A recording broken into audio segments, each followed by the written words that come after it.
Page number 22 moral values की book है the man by the window. Chapter का नाम है the man by the window. एक व्यक्ति खिड़की के साथ, खिड़की से लगी हुई खिड़की बेंच, उसका जो बेंच बेंच बोल रहा हूँ, खिड़की से लगी हुई उसका बेड जो था उसके साथ, वो खिड़की के पास था। ठीक है। और बहुत इंटरेस्टिंग कहानी है, जैसा कि मैंने आप लोग को बताया था सैटरडे को कि बहुत इंटरेस्टिंग कहानी है। कहानी की शुरुआत क्यों इस तरीके से होती है कि two man boys both seriously ill, दो व्यक्ति थे जो कि बहुत ही सीरियसली इल थे, बहुत ही सीरियसली तरीके से बीमार थे। Were kept in the same hospital room, और दोनों को सेम हॉस्पिटल के सेम रूम में रखा गया था। There was only one window in the room, और उस रूम में सिर्फ और सिर्फ एक ही खिड़की थी। उस रूम में क्या थी? सिर्फ और सिर्फ एक ही खिड़की थी। One man had his bed bye the window, जिसमें से एक व्यक्ति, उन दोनों व्यक्ति में से एक व्यक्ति का जो बेड था वो विंडो के साथ लग कर था। He was made to sit up on his bed every day for an hour to drain the fluid from his lungs. और वो खिड़की से लगकर बैठ जाता था। He was made sit up on his bed. वो क्या करता था? अपनी खिड़की से लगी हुई बेड के साथ उठ के बैठ जाता था। बेड एवरी डे, वो प्रत्येक दिन ऐसा काम करता था। फॉर एन आवर, तब लगभग वो 1 घंटे तक बैठा रहता था और वहां पर ताजी ताजी सांसों को अपने फेफड़े में भरने की कोशिश करता था। The other man had to spend all his time laying on his back, और जो उसमें से जो दूसरा व्यक्ति था वो हमेशा उठ नहीं पाता था, अपने बेड पे लेटा रहता था। both the both the men used to spend hours talking from each end of their room, और दोनों बीमार व्यक्ति थे, वो अपना पूरा दिन आपस में बात करते हुए गुजार देते थे। दोनों व्यक्ति क्या करते थे? जो बीमार थे आपस में बात करते हुए गुजार देते थे। They spoke their families, children, wives, jobs and other things in life. वो अपनी जिंदगी में हर एक चीज के बारे में बात करते थे। वो अपनी फैमिली के बारे में बात करते थे, अपने बच्चों के बारे में बात करते थे, अपनी वाइफ के बारे में बात करते थे, और अपने जॉब और बहुत सारी चीजों के बारे में बात करते थे। जब व्यक्ति बीमार पड़ जाता है, अकेला पड़ जाता है, उसकी जिंदगी में कुछ नहीं रहता है, वो अपनी पुरानी जिंदगी को सोच सोच के याद करता है। यही काम ये दोनों कर रहे थे, यही काम दोनों कर रहे थे। ये दोनों आपस में अपनी जिंदगी के बारे में बातें किया करते थे, क्योंकि दोनों बीमार थे, एक ही रूम में थे और दोनों का बेड अगल बगल था। इसलिए वो अपना टाइम पास करने के लिए आपस में वार्तालाप करते रहते थे। Every afternoon when the man by the window set up, every afternoon, हमेशा दोपहर के समय एक व्यक्ति था वो हमेशा विंडो के साथ लगकर बैठ जाता था। He would spend the time describing the things he could see outside the window. और वो हमेशा उन वस्तुओं के बारे में डिस्क्राइब करता था जो वह व्यक्ति विंडो से बाहर देखा करता था। ये उस व्यक्ति की बात मैं कर रहा हूँ जो व्यक्ति खिड़की के साथ लगकर बैठा रहता था और खिड़की से बाहर झांक कर उन चीजों की डिस्क्राइब करता था और अपने साथी को बताता था। The man on the other bed waited for that 1 hour every day when he could hear all about the world outside from the roommate and feel connected to the world. और जो दूसरी तरफ जिसकी बेड लगी हुई थी, वह व्यक्ति उस खुशी का बेसब्री से इंतजार करता था जब खिड़की से लगे हुए व्यक्ति खिड़की से बाहर देखकर चीजों का डिस्क्राइब करता था उन चीजों के बारे में दूसरा व्यक्ति बड़े ध्यान से 1 घंटे तक सुनता था। इससे वो बाहर की दुनिया से दोनों कनेक्ट रहते थे कि बाहर बच्चे खेल रहे हैं, बाहर गाड़ियां चल रही है, बाहर आसमान नीला है, बाहर बारिश हो रही है, या जो भी बाहर हो रहा था वो डिस्क्राइब करते थे और आपस में अपने समय को व्यतीत करते थे। The view from the window was a park with a lovely lake where ducks and swan swam. The view from the window, window से बाहर देखने पर ऐसा ऐसा प्रतीत होता था कि एक बाहर झरना है, झरने में बहुत सारे बतख और हंस तैर रहे हैं। Children slides that small paper boats, young lovers walk arms in a arm across flowers of every color of the rainbow.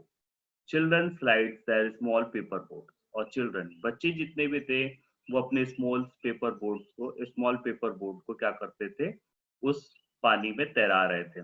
बड़े लोग वहां पर बड़े आनंद से बैठकर रंगों का मजा ले रहे थे, जो रंग देखने में इंद्रधनुष की भांति नजर आ रहा था। Big old trees were all over the place, और सारे प्लेसेस में पुराने पुराने क्या थे, पेड़ लगे हुए थे। A good view of the city skyline could be seen from the distance.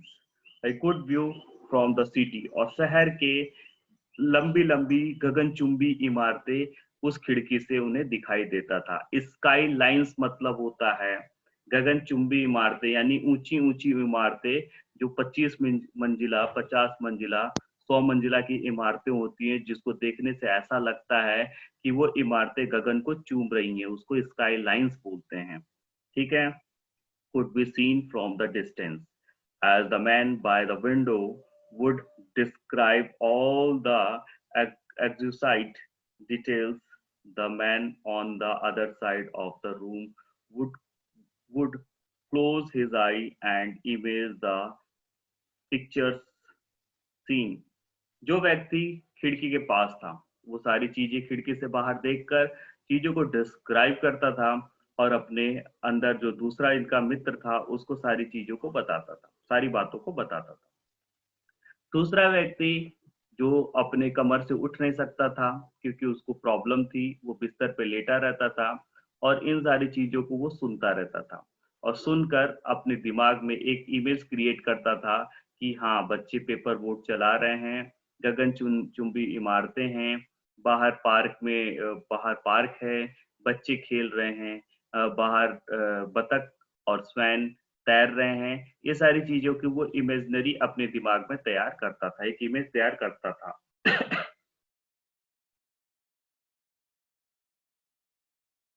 The picture, the warm afternoon, the man by the window described the public pro- pro- procession passing by through. The other man couldn't hear the band.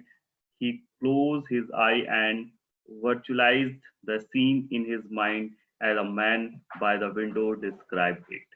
जैसा कि खिड़की के साथ लगा हुआ व्यक्ति बाहर देखता था, वो जब उसके बारे में, बाहर की दुनिया के बारे में, खिड़की के बाहर क्या हो रहा है उसके बारे में बताता था, तो दूसरा व्यक्ति इस चीजों की अनुभूति करता था और इमेजिनरी कर करके सोचता रहता था। Day and week passed by, और इसी तरीके से दिन पर दिन बीतते गए, समय बदलता गया, दिन बीतते गए। One morning when the nurse came in with water for their bath, एक समय ऐसा था कि नर्स उनके नहाने के लिए गर्म पानी लेकर आई। She found the man by the window dead, उसने क्या देखा कि खिड़की से लगे हुआ व्यक्ति मरा हुआ है। उसने क्या देखा कि खिड़की से लगा हुआ व्यक्ति जो बाहर की चीजों की, बाहर की दुनिया की बारे में बताया करता था, वो मरा हुआ है। She found the man by the window dead, he died peacefully in his sleep.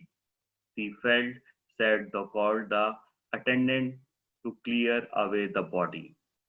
और वो बिल्कुल पीसफुली डेथ कर गया था, वो बस अपने वो सोया और सोया ही रह गया। ठीक है, तो इस तरीके से किसी को कुछ पता नहीं चला। तो उसने नर्स ने अपने अटेंडेंट को बोला, नर्स ने अपने अटेंडेंट को बोला और बोला कि यहाँ से बॉडी हटाकर और बिस्तर वगैरह हटा दीजिए और जगह को साफ कर दीजिए। As everything cleared, the other man asked if he could shift it near the window. और जब वह सब कुछ चला गया, उसकी बॉडी हटा दी गई, तो दूसरा व्यक्ति जो था उसने बोला कि मेरी जो बेड है, मेरे बेड को खिड़की के पास शिफ्ट कर दीजिए कि मैं खिड़की के पास बैठूं। The everything is clear. The other man asked if he could be shifted near the window. The nurse was glad to do so. Nurse ऐसा करने में बुरा नहीं मानी, बोली ठीक है, क्यों नहीं, मैं आपके बेड को खिड़की के पास लगा देती हूँ। After shifting him and make sure he was comfortable, she left him alone. जब उस जो दूसरा व्यक्ति जो बचा हुआ था उस रूम में, जब उसको उस खिड़की के पास शिफ्ट किया गया, और नर्स ने ये श्योर कर लिया कि वह व्यक्ति पूरी तरीके से कंफर्टेबल है, तो उसने क्या किया कि वो उसको अकेला छोड़कर उस रूम से चली गई। स्टार्ट करते हैं। Slowly and painfully, the other man got up on one elbow. जो कि वो व्यक्ति बीमार बहुत था, वो अपने कमर के बल पे लेटा रहता था, उसके कमर में प्रॉब्लम थी, वो खड़ा नहीं हो पाता था, मगर धीरे धीरे वो कोशिश किया कि अपने एल्बो की मदद से वो उठने की कोशिश किया, और एक समय ऐसा आया कि एल्बो की मदद से वो उठ गया। He took his first look outside the window to have to satisfaction to seeing the outside world himself. वो क्या करता है कि एल्बो की मदद से खड़ा होकर बाहर देखने की कोशिश करता है, और जो उसका मित्र जो मर चुका है, जो भी उसको बताया है, वो चीज देखने की कोशिश करता है और अपने आत्मा को शांत करने की कोशिश करता है कि बाहर की दुनिया देखकर मैं भी थोड़ा खुश हो जाऊं। But when he looked out, there was a blank wall facing the window. जैसे वो खिड़की के बाहर देखता है, वो क्या पाता है कि वहां तो कोई खिड़की ही नहीं है, वहां बस खिड़की की डिजाइन बनी हुई है और बाहर एक काली सी दीवार है। वो क्या पाता है कि वहां कोई खिड़की ही नहीं है, बस खिड़की की डिजाइन बनी हुई है और वहां सिर्फ एक काली सी दीवार है। Black wall facing the window. The man asked the nurse what forced his dead roommate to describe such wonderful things outside the window. तो नर्स को बुलाता है, नर्स को बोलता है कि जो मेरा मित्र जो मर गया, वो तो यहाँ पे खिड़की के पास जब लेटता था तो मुझे अच्छी अच्छी बातों को बताता था। जब वो लेटता था तो मुझे अच्छी अच्छी बातों को क्या करता था, बताता था कि बाहर की दुनिया बहुत अच्छी है, स्काई स्कैपर्स हैं बाहर, यानी कि स्काई लाइन्स, गगनचुंबी इमारतें हैं, बाहर चिड़िया उड़ रही है, बतख और स्वैन तैर रहे हैं, बच्चे खेल रहे हैं, बहुत सुंदर पार्क है, ये सारी बातों को वो बताता था। मगर मैं क्या देख रहा हूँ कि यहाँ पर कुछ भी नहीं है, The man asked the nurse what forced the dead remote to describe such wonderful things outside the window. The nurse replied that the man was blind and could not even see the wall. तो nurse ने बोला कि वह व्यक्ति जो खिड़की के पास रहकर और दुनिया की हर चीज आपको बताता था, वह आंखों से अंधा था, उसे बाहर की दुनिया दिखाई नहीं देती थी। She said maybe he wanted to make you happy. मगर वो ये चाहता था, वो नर्स ने बोला कि वो ये चाहता था कि तुम बहुत बीमार हो, अपनी बीमारी से बहुत दुखी हो, तो तुम ऐसा ज्यादा दुखी ना रहे, इसलिए वो चाहता था कि तुम हमेशा खुश रहो, इसलिए वो तुमसे झूठी झूठी बातें बोलता था कि बाहर की दुनिया बहुत अच्छी है, बहुत अच्छे-अच्छे हरे-हरे पेड़ है, बगीचे हैं, पार्क है, झरने हैं, बतख तैर रही है, हंस तैर रहे हैं, बच्चे खेल रहे हैं, बड़े-बड़े इमारतें हैं। ये सिर्फ़ तुमको खुश रहने के लिए बताता था। तो इस कहानी से हमें क्या शिक्षा मिलती है कि हमें अपनी खुशी की चिंता ना करते हुए दूसरे की खुशी की परवाह करनी चाहिए। यानी कि अगर कोई व्यक्ति दर्द में है और कोई आदमी तकलीफ में है, तो उस तकलीफ में आप अपनी तकलीफ भूलकर उस व्यक्ति की तकलीफ को दूर करने के लिए अच्छी-अच्छी बातों को करें, जिससे वो व्यक्ति अपनी तकलीफ भूल जाए और जल्दी वो व्यक्ति ठीक हो जाए। ठीक है? तो कैसी लगी ये कहानी? सर बहुत अच्छी थी। बहुत अच्छी और अच्छी थी, इससे मोरल वैल्यू